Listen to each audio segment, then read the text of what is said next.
You know, before now, That's NIMC talked about a self-service mobile app for enrollment and verification globally, which would reduce dependence on physical centers. Are these innovations part of this new upgrade? Yeah, they are there. They are part of the introductions, part of the innovations introduced by the Director General, Engineer Dr. Alvan Ikoku, who is very prone to innovations. Okay, so they are part of it at the moment. But let me put in proper perspective that at the moment we are not using our self-service services to do enrollment. We're not for that yet, but we can use it for modification, because an individual who needs to enroll for the first time with NIMC, first and only time hopefully with NIMC, would need to present physically, because your biometric needs to be captured. Your biometrics need to be captured, and so it's not something you have to do in absentia. Okay. And so, but people still try to run the system, make those funny attempts. Of course, we're very vigilant. Our technology is top notch, and they can't even get through with that. So the self-service is basically at the moment restricted to modification and not for enrollment, first-time enrollment purposes. All right. Perhaps we may come back to that if time permits us, but is diaspora enrollment financially sustainable, given the operational cost outside Nigeria? And I'm asking because of two major factors. I'm looking at rapid growth, because I know that at a point, diaspora NRN enrollment surged by over 300% in 2 years. I mean, we're talking about from 366,000 in February 2023 to over 1 million, and to be precise, 1.49 million by February 2025. A budget shortfall is another factor. As far back as 2020, and that's 5 years ago, NIMC acknowledged no dedicated federal budget for diaspora enrollment for 4 years. The report was that operations have largely depended on envelope funding and licensing fees. And while you're here tonight to tell us if that has changed, are there plans for partnerships to reduce these burdens?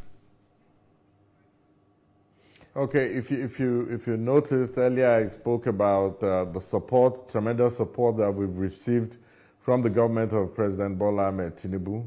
We've gotten a great deal of attention of late, and some of our partnerships have also helped in easing our financial burden. Yes, once upon a time, we passed through all of what you just mentioned now, including, of course, the envelope budget funding system. We also have a very responsive and supportive National Assembly who have, of course, tried to make a case for us, understanding of the dynamics of our operations. So that would obviously be a thing of the past. We have some ease in terms of funding. Things have improved for us, and but the model, like I said, the model we are operating is at the moment with the front-end partners.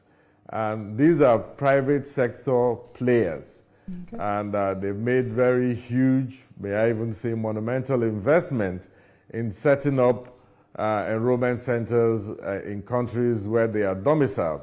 And they obviously need to recoup their investment. And so to that extent, payments will be, they are allowed to charge for their services. But the reverse is the case here in Nigeria.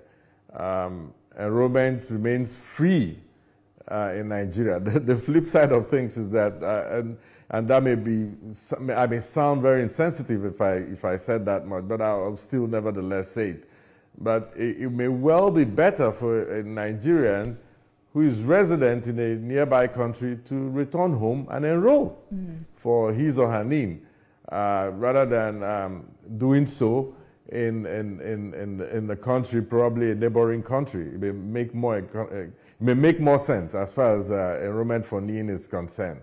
So please, let's try and understand that the front-end partners who have also made huge monumental investments in helping out in this regard, having the equipment all across the globe, need to recoup their investment, defray their cost of operation. And that's why those charges those fees have to be charged in diaspora. But like I said, back at home here in Nigeria, enrollment is free, and the front-end partners who assist in that regard, because they're also front-end partners here in Nigeria, besides the NIMC enrollment centers, those front-end partners have to be also paid for their effort here back at home.